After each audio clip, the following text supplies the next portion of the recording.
The shot that broke the world. March 18, 2022. 5:06 p.m. Moscow time. The Russian central bank website updated its foreign exchange reserves.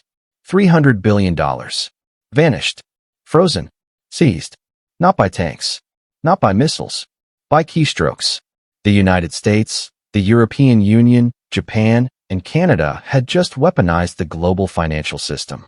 50% of Russia's war chest. The largest single financial asset seizure in human history. It wasn't an act of traditional warfare. It was an economic nuclear strike. But in that moment, every central bank in Beijing, Riyadh, New Delhi, and Brasilia saw the future. And they asked one silent, terrifying question. If it can happen to Russia, what stops it from happening to us? This is the story of the terminal phase of the global reserve currency. This is the pattern that has ended every financial superpower in history. Spain, France, Britain, and now, the United States of America. It is not a story of invasion fleets or marching armies. It is a story of trust, of ledgers, of a silent, bloodless war fought in the bond markets of London, the oil fields of the Persian Gulf, and the vaults of the Shanghai Gold Exchange. It is a war for the right to print the money the world must use. This pattern follows an irreversible, 5-stage collapse sequence. A blueprint for imperial financial suicide. Stage 1. The Exorbitant Privilege. The currency achieves global dominance. The nation spends beyond its means, believing its money is the world's problem. Stage 2. The Weaponization turn. Facing geopolitical challengers, the issuing state transforms its currency from a tool of trade into a weapon of war. Stage 3. The Silent Run. Global players, recognizing the threat, begin a covert, wholesale diversification out of the dominant currency. They lie to your face while moving their money behind your back. Stage 4. The Liquidity Trap. Global demand for the currency plummets. The issuer's debt market seizes. The only buyer left is its own central bank, printing money to fund its own government. Stage 5. The Bretton Woods moment. A new system emerges from a crisis.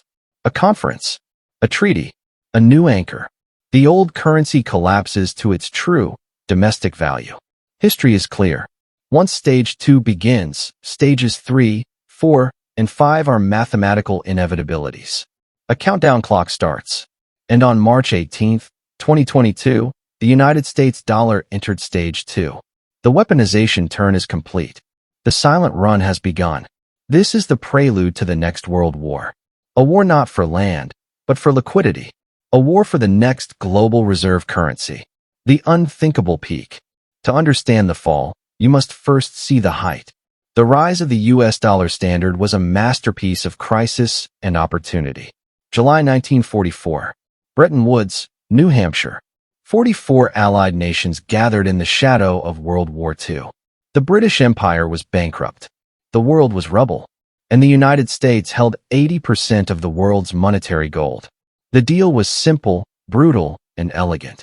The world's currencies would peg to the US dollar.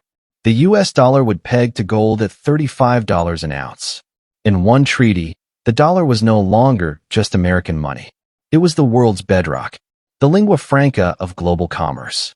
The exorbitant privilege was born. This privilege is a drug. It allows a nation to live beyond its means indefinitely, to print the very money the world must use to buy oil, food, and commodities, to run perpetual trade deficits because your IOUs are what everyone craves, to finance empire with debt that foreigners willingly buy. By 1999, at the absolute zenith, the US dollar comprised 72% of global foreign exchange reserves, 83% of global foreign exchange transactions, 100% of global oil transactions de facto. It was the undisputed monetary sovereign. The system seemed eternal, invincible. American officials called it the indispensable nation. Economists spoke of the dollar's safe haven status as a permanent law of nature. The Soviet Union had fallen. America was the sole hyperpower. The world was dollarized. The fatal decision, from guardian to weapon. Every empire eventually makes the fatal error. It mistakes a system built on collective trust for a tool of unilateral power. It transforms the marketplace into a battlefield. The turning point was not a single day, but a creeping doctrine solidified over 2 decades. September 24, 2001. President George W. Bush signed Executive Order 13224, blocking property and prohibiting transactions with persons who commit, threaten to commit, or support terrorism. A necessary, post-9/11 security measure. But a precedent was set. The U.S. financial system, the global plumbing, could be switched off for geopolitical goals. The tool had a name, dollar weaponization. The mechanism, the U.S. financial sanctions regime. The enforcer, the U.S. Treasury's Office of Foreign Assets Control, OFAC. And the system grew. Relentlessly. 2005, 912 entities on the OFAC sanctions list. 2015, 5,912 entities. 2022, over 12,000 names on the SDN, Specially Designated Nationals, list. Initially, the targets were pariahs, rogue states, terrorist networks. The world acquiesced. But the logic of weaponization is imperial. It expands. It seeks new targets.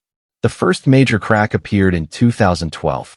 The Obama administration cut off Iran's entire banking sector from the dollar-based SWIFT messaging system. A devastating blow. And a wake-up call for every nation that might one day disagree with Washington. China, Russia, India, and the EU all saw the message. The U.S. controls the global financial bloodstream, and it will not hesitate to induce a heart attack. But the ultimate, irreversible crossing of the Rubicon came a decade later. February 26, 2022. Following Russia's invasion of Ukraine, the U.S., EU, UK, and Canada announced they would block selected Russian banks from SWIFT. The financial nuclear option. The world gasped. Then, 3 weeks later, came the true point of no return. March 18, 2022. The freeze of the Russian central bank's $300 billion in dollar and euro-denominated reserves. This wasn't about cutting off future transactions. This was confiscation of sovereign savings. The equivalent of marching into a foreign treasury and emptying the vaults. In that moment, the foundational myth of the global reserve currency was shattered. The myth was that U.S. Treasury bonds were the risk-free asset, that the dollar was neutral, apolitical infrastructure, like the internet or sea lanes. The truth was revealed. The dollar system was an instrument of U.S. foreign policy. Its rules could be rewritten overnight. Your assets were not yours if you fell out of favor. The head of the European Central Bank, Christine Lagarde, a former French finance minister, warned quietly. The weaponization of a currency is a game changer. It prompts a rethink of the international monetary system. But the warning was lost in the triumphalism of Washington. The fatal decision was complete. The guardian had become the cop, the judge, and the executioner. The United States had entered stage 2, the weaponization turn. And as every historical precedent screams, once you weaponize your monetary system, you trigger the silent run. You start the countdown to your own currency's demise. The 5-stage collapse, a historical blueprint. The collapse of a global reserve currency is not a random event. It is a process, a predictable sequence of strategic errors and market reactions. We have seen this movie 3 times before. The script is engraved in the ruins of empires. Stage 1, the exorbitant privilege. The empire's currency becomes the world's anchor. This is not a reward for virtue. It is a prize of war and economic dominance. And it creates a devastating illusion that deficits don't matter and debt has no consequences. Historical example 1, the Spanish Empire, circa 1550 to 1650. The prize, floods of silver and gold from the New World, Potosi, Zacatecas. The privilege, Spain could buy any army, any good, from any European rival without producing anything itself. By 1600, Spanish coins were the global money. The illusion, we are rich forever. The silver will never stop. Domestic industry and agriculture withered. Why make anything when you can buy it? The data, between 1503 and 1660, 16,000 tons of silver and 185 tons of gold flooded into Seville. Yet, Spain declared bankruptcy in 1557, 1575, 1596, 1607, 1627, and 1647. The money flowed in and straight out to pay for wars and luxury goods. Historical example 2. The British Empire, circa 1870 to 1914. The prize, the pound sterling, backed by the gold standard and the Royal Navy. The privilege, as safe as the Bank of England. London became the world's banker. By 1913, 60% of global trade was financed in sterling. Britain ran massive current account deficits, funded by lending its own currency to the world.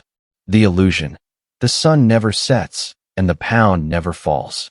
British capital financed foreign railroads and industries that would later outcompete its own.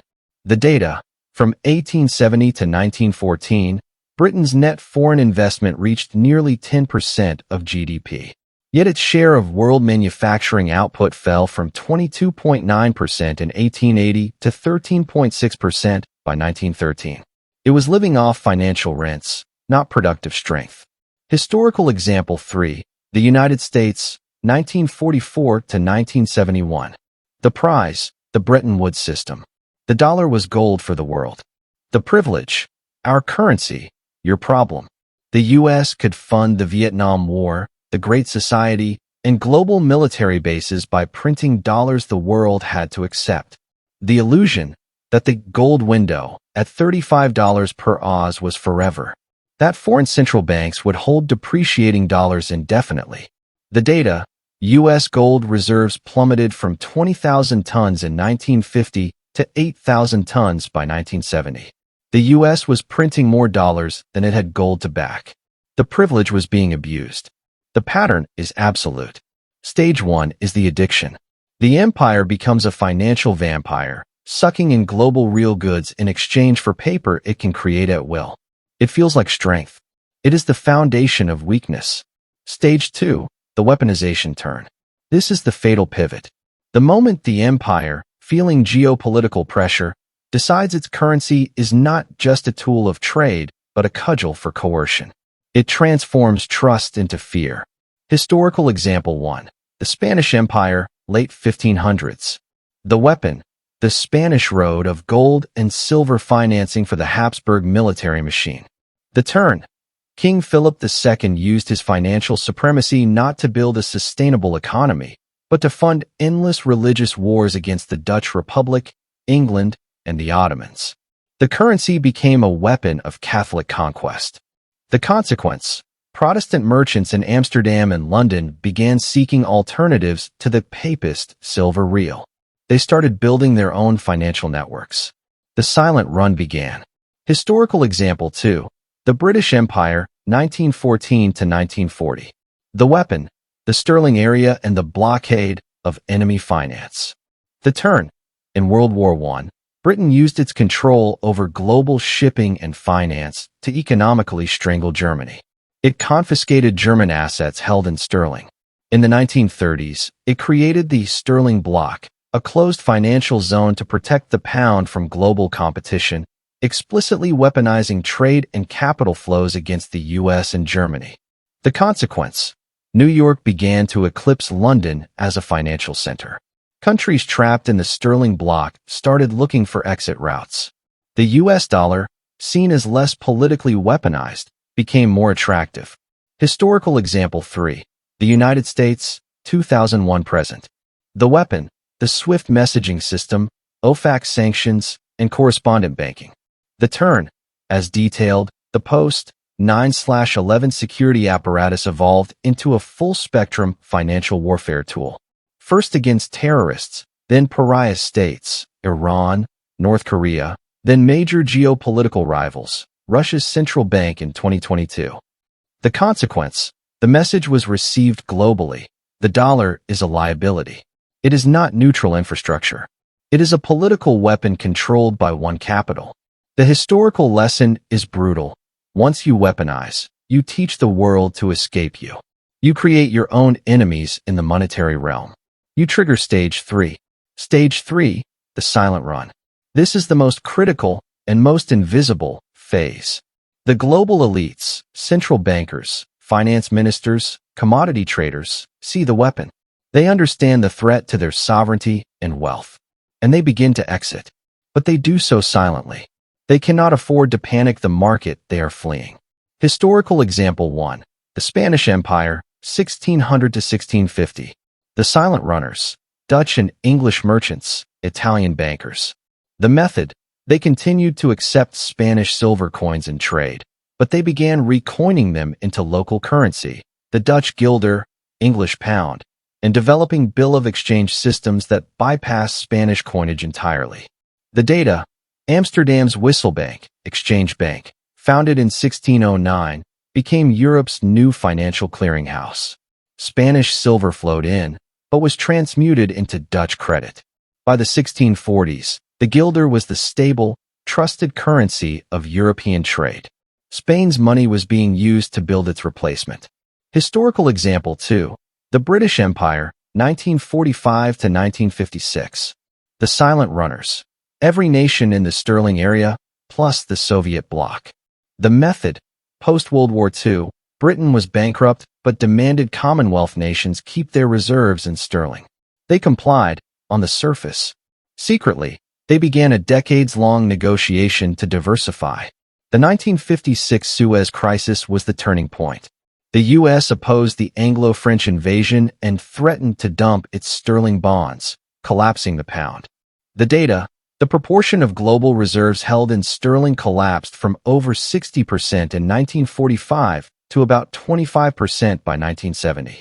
It was a controlled, deliberate bleed-out orchestrated by allies and former colonies who no longer trusted British power.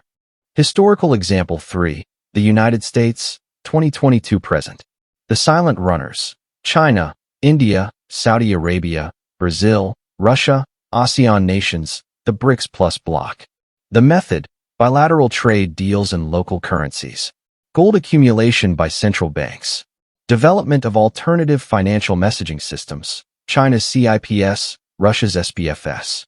Expansion of currency swap lines that bypass dollars. The data. Gold. Central banks have been net buyers of gold for over a decade.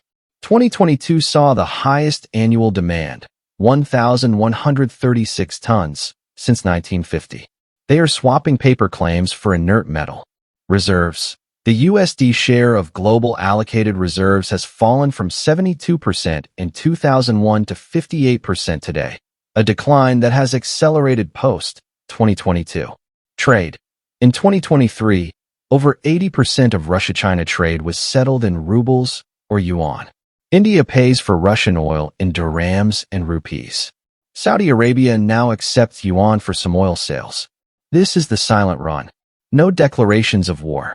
No headlines screaming the dollar is dead. Just millions of quiet transactions, year after year, moving the system to a new axis. When the run becomes loud, it is already over. Stage 4. The Liquidity Trap. The silent run reaches a critical mass. Global demand for the currency to hold as reserves evaporates. Now, the empire faces its nightmare. Who will fund its deficits? The answer becomes itself. The central bank becomes the buyer of last resort for its own government's debt. The currency detaches from reality. Historical example 1. Spain, 1650 to 1680. The trap.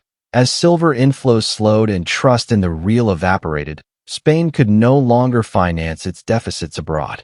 The crown turned to the vellon, a debased copper coinage it could create at will. The consequence, hyperinflation. Prices in Spain increased over 400% in the 17th century. The once mighty Spanish real became a worthless domestic token. Its global role vanished. Historical example 2. Britain, 1956 to 1976. The trap. As sterling reserves were drained, Britain faced constant balance of payment crises. It could not devalue without breaking the sterling area, and it could not attract enough foreign capital. The consequence, the Bank of England was forced to monetize government debt. Inflation spiked to over 25% in 1975. The 1967 devaluation of the pound was a public admission of failure. The 1976 IMF bailout of the United Kingdom was the final humiliation. The pound was no longer a global anchor. Historical example 3, the United States, 2008 present, accelerating. The trap, the Federal Reserve's balance sheet. In 2008, it was $900 billion. After quantitative easing, QE, 1, 2, 3, and the COVID response, it peaked at nearly $9 trillion. It is the only entity buying treasury debt in the volume required. The data. The Fed now holds roughly 20% of all outstanding U.S. Treasury debt. Foreign ownership of U.S. debt has plateaued and begun to decline as a percentage of the total. The U.S. government runs a $1.6 trillion annual deficit, 6% of GDP, during peacetime prosperity. Who buys it? The Fed and a captive domestic banking system. This is the definition of a liquidity trap. The world is slowly refusing to absorb new dollar debt. The issuer is forced to print the money to buy its own IOUs. This is the final stage before a systemic reset. Stage 5, the Bretton Woods moment. A new system does not emerge from calm deliberation. It is born in the white-hot crucible of a crisis that the old system can no longer contain. A conference is called. The rules are rewritten. The old currency is demoted. Historical example 1. Spain, 1648/1713. The crisis. The 30 Years' War ends, 1648. Then the War of Spanish Succession, 1701 to 1714. Spain is exhausted, bankrupt, its silver-based system irrelevant. The conference/moment. The Peace of Westphalia, 1648, and the Treaty of Utrecht, 1713. These treaties redrew the map of European power. The financial clauses transferred the privilege of trade and finance to the Dutch and the ascending British. The new anchor, the Dutch guilder, and, later, the British pound backed by the Bank of England, 1694, and gold. Historical example 2, Britain, 1944. The crisis, World War II. Britain is financially and physically shattered, dependent on American lend-lease. The conference, Bretton Woods, 1944. The British delegation, led by John Maynard Keynes, proposed a neutral global currency called Bancor. They lost. The new anchor, the U.S. dollar, backed, nominally, by gold. The pound was relegated to a regional currency. Historical example 3, the United States, 1971. The crisis, runaway U.S. inflation, gold outflows, the cost of the Vietnam War. The conference/moment. President Nixon closes the gold window on August 15, 1971. The Bretton Woods system collapses. A period of chaos, the Nixon shock, ensues. The new anchor. After floating currencies and volatility, the petrodollar system emerged by 1974, a new, informal anchor tying oil sales to the dollar. It was a lifeline that extended dollar dominance for 50 years. This is the cycle. A crisis kills the old system. A new one is born from the rubble, always favoring the emerging, less indebted power. The question is not if the U.S. dollar will have its Bretton Woods moment. The question is when, and what will the new anchor be? We are here now. Stage 3, the silent run is accelerating. Forget what politicians say. Watch what treasuries do. The United States dollar is deep in stage 3. The silent run. The data does not lie. It reveals a coordinated, global retreat from dollar hegemony. Not with a bang, but with a billion whispered transactions. Current evidence, the run in real time. Reserve diversification, the tectonic shift. The IMF's COFR data is the scoreboard. In the year following the Russia sanctions, Q1 2022, Q1 2023, the global USD share of allocated reserves fell 1.7 percentage points. That may sound small. It represents $188 billion deliberately moved out of dollar assets. The trend line from 72%, 2001, to 58%, 2024, is not a glide path. It is an accelerating dive. At this pace, the dollar falls below 50%, the point of no return for reserve status, within this decade. The gold stampede, trading paper for power. Central banks are not buying gold for yield. They are buying it for sovereignty. 2022, 1,136 tons net purchased. 2023, 1,037 tons. 2024 is on track to be higher. This is the second highest two-year period in history. Who's leading the charge? China has officially added to its reserves for 18 consecutive months. Its reported holdings, 2,264 tons, are a fraction of its true total, believed to be held in separate state entity accounts. Poland, Singapore, India, Qatar, Iraq, Egypt, all are massive, consistent buyers. This is not speculation. This is strategic repositioning. The bypass economy, trading without dollars. The sanctions on Russia didn't cripple the Russian economy. They supercharged the alternative system. Russia-India trade is now settled in rupees and dirhams. Russia-China trade is 90% plus in ruble/yuan. In March 2024, China completed its first yuan-settled LNG trade with France's Total Energies. The petrodollar monopoly is breached. Saudi Arabia, now a dialogue partner in the China-led Shanghai Cooperation Organization. It has stated it is open to trading oil in currencies other than the dollar. The ultimate geopolitical bond is fraying. The institutional endorsement, even the architects see it. In April 2024, Geeta Gopinath, first Deputy Managing Director of the IMF, the guardian of the post-war monetary order, stated publicly, "We are already seeing a shift away from the dollar, not to a single other currency, but to a more multipolar system."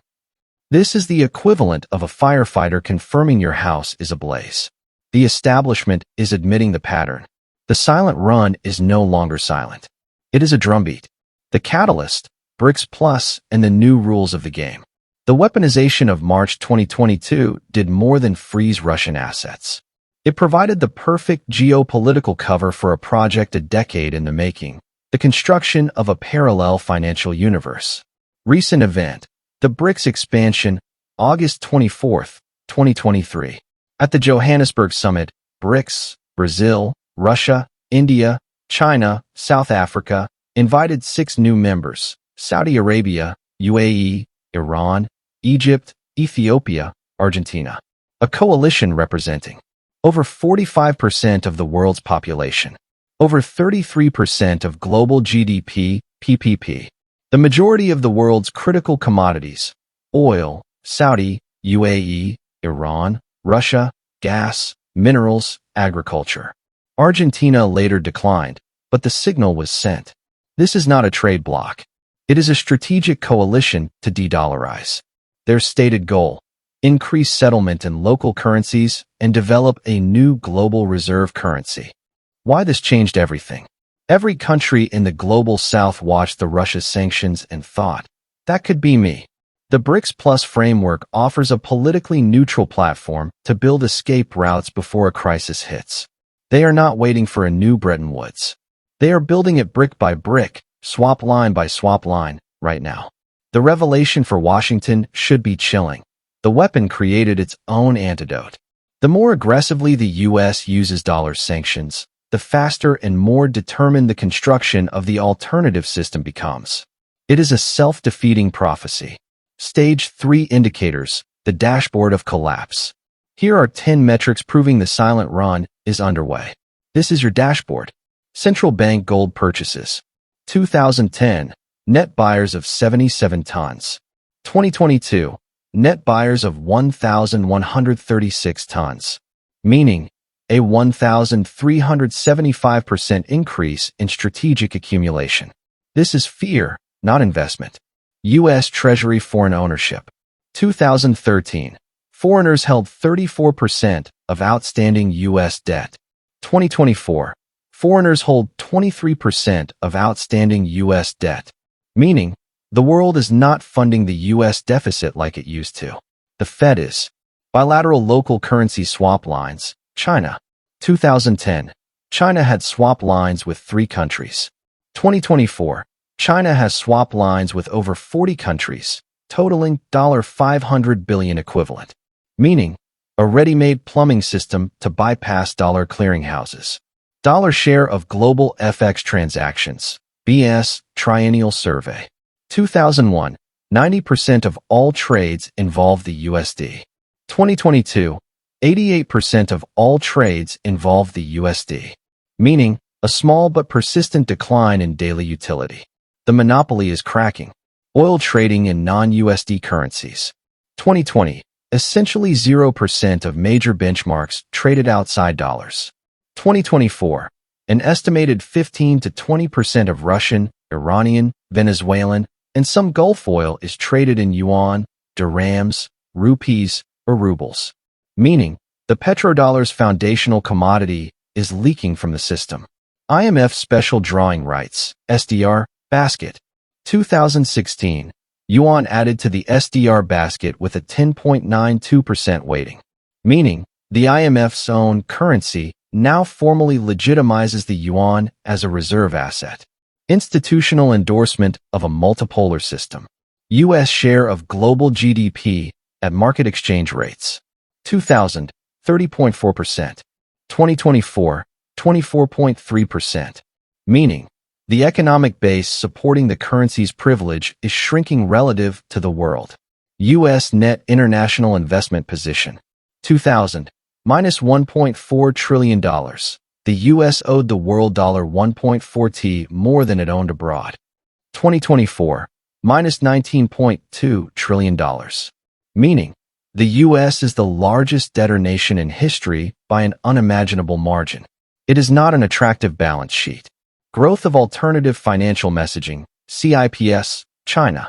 2015, launch 0 participants. 2024, over 140 direct participants, 1,300 indirect participants, processing $13 trillion annually. Meaning, a functional, growing alternative to SWIFT exists, led by the world's largest exporter. Federal Reserve balance sheet as percent of U.S. GDP. 2007, 6% of GDP. 2024, 33% of GDP. Meaning, the ultimate indicator of the liquidity trap, stage 4, being prepared. The Fed is the market for U.S. debt. When the world steps back, the Fed prints. This dashboard is not flashing yellow. It is a solid wall of red. Every metric confirms the same story: diversification, de-risking, and the deliberate construction of alternatives. The United States is on the clock. The silent run is the calm before the storm. When it ends, stage 4, the liquidity trap, awaits. And that stage begins with a single, unmistakable event: a failed U.S. Treasury auction. What this means: the new map of power. When the dollar's exorbitant privilege ends, the world remakes itself. This is not a financial event. It is a geopolitical earthquake. The transfer of monetary sovereignty rewrites the rules of power, trade, and survival. There will be winners. There will be devastating losers. For the winners, commodity sovereigns, nations with critical, tangible resources, especially those who have de-dollarized their trade. Russia, Saudi Arabia, Iran, UAE, they will trade their oil, gas, and minerals in a basket of currencies or their own, capturing the premium once reserved for the dollar. Their wealth transforms from paper claims into strategic leverage. Manufacturing and export hubs with large domestic markets. China, India, ASEAN. They already produce the goods the world needs. Freed from the need to stockpile dollars for trade, they can recycle their own surpluses internally, funding their own development and increasing financial autonomy. China's Belt and Road becomes a yuan zone. Gold and strategic resource holders, nations and entities that accumulated physical gold during the silent run, will see their sovereignty protected. Their reserves will be revalued in a new system, acting as a bedrock of trust. Central banks with high gold reserves, Russia, China, India, Turkey, become the new pillars of monetary credibility. The architects of the new system, the financial centers that facilitate the new trade flows, not New York or London, but Shanghai, Hong Kong, Dubai, Singapore, and Mumbai. They will become the new global clearinghouses, earning the fees and wielding the influence that once belonged to Wall Street and the City of London. Historical precedent for winners.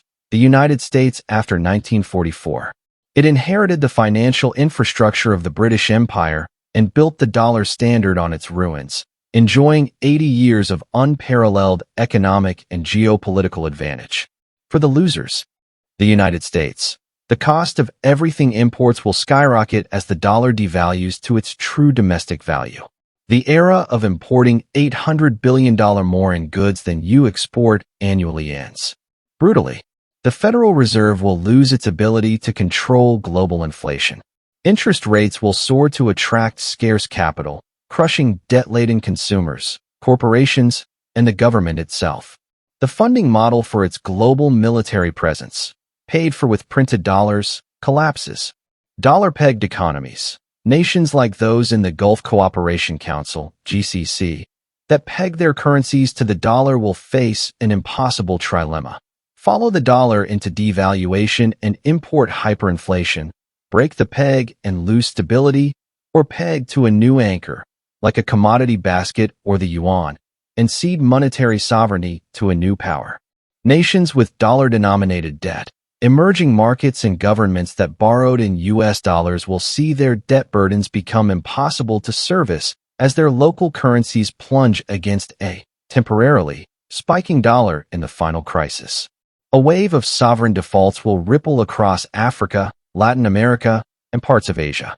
The Western middle class. The greatest losers will be the populations of the former reserve currency nation. The loss of purchasing power will be historic. Pensions, savings, and wages denominated in a collapsing currency will be eviscerated. The social contract, funded by cheap debt and global seigniorage, will break. Historical precedent for losers. The British public after 1945. Austerity, rationing, the loss of empire, and a dramatic decline in global living standard rankings. The peace dividend of reserve status was gone. Projected timeline, the decade of reckoning. Based on the historical compression of cycles, technology accelerates everything. Here is the likely sequence. The triggers are already in place. Phase 1. The acceleration, 2025 to 2030. The silent run becomes a public debate. A major U.S. ally, e.g., Saudi Arabia, announces a large, non-dollar oil contract with China. The BRICS Plus bloc formalizes a common trade settlement platform and a shared reserve pool, not a currency, yet. The U.S. Treasury faces its first failed auction for long-dated bonds, where demand is so weak the Fed is forced to step in openly. This is the official start of Stage 4, the liquidity trap. The Fed is trapped. Fight inflation with higher rates and crash the debt market, or monetize the debt and unleash hyperinflation. It will choose the latter, prioritizing state solvency over currency stability. The dollar index, DXY, begins a sustained, volatile decline, breaking below 90. Phase 2. The crisis, 2030 to 2035. A geopolitical flashpoint, a blockade, a localized conflict, leads the U.S. to implement aggressive secondary sanctions against a major economy, e.g., attempting to cut off China from SWIFT over Taiwan. The targeted coalition responds by freezing U.S. assets within their jurisdictions and fully activating their alternative financial messaging and settlement systems. The monetary system bifurcates. A run on U.S. treasuries becomes a stampede. Foreigners and large institutions dump bonds. The 10-year treasury yield spikes into double digits. Capital controls are imposed in the United States. The government restricts the flow of dollars abroad to slow the collapse. The risk-free asset is now a restricted, risky asset. Stagflation on a scale unseen since the 1780s continental currency collapse hits America. Phase 3. The reset, 2035 to 2050. A new Bretton Woods moment conference is called. It will not be in the United States. Likely venues: Riyadh, commodity power; Shanghai, financial mass; or a neutral site like Singapore. The new system will be multipolar. No single currency will dominate. The SDR basket, or a new BRICS basket, of currencies, weighted by GDP, trade, and commodity output, will become the new accounting unit for global trade and reserves. Gold will be revalued and formally integrated into the new system as a neutral, non-sovereign backstop. Its price in nominal dollar terms will be shocking. The US dollar will become a regional currency for the Americas, akin to the British pound post, 1944. Its value will settle at a fraction of its former purchasing power. A new era of block-based trade emerges, a dollar zone, Americas, a eurozone, Europe, Africa, and a yuan/BRICS zone, Asia, Eurasia, Middle East. The bottom line. The pattern is clear. It is etched in the bankruptcy of Spain, the IMF bailout of Britain, and the collapse of the gold window in 1971. The United States committed the cardinal sin of reserve currency empires in 2022. It weaponized the trust placed in its financial system. It turned a public good into a private weapon. From that moment, its fate was sealed. The silent run is not a theory.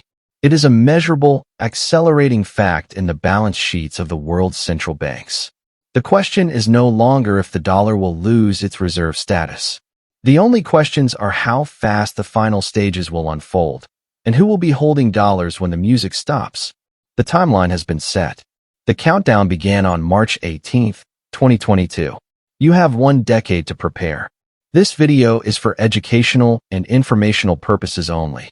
It presents historical analysis, opinions, and interpretations based on publicly available sources from entities such as the International Monetary Fund, Bank for International Settlements, World Gold Council, and national central banks. It is not financial advice, political advice, or a prediction of future events. All historical comparisons and references to modern countries, governments, or economic policies are theoretical frameworks for analysis and should not be interpreted as claims, certainties, or endorsements. The future is inherently uncertain, and while patterns may repeat, they do not dictate precise outcomes. The content is intended to stimulate critical thinking about economic history and systemic risk. Viewers are strongly encouraged to research independently, consult with qualified financial and geopolitical advisors, and draw their own conclusions based on a plurality of sources.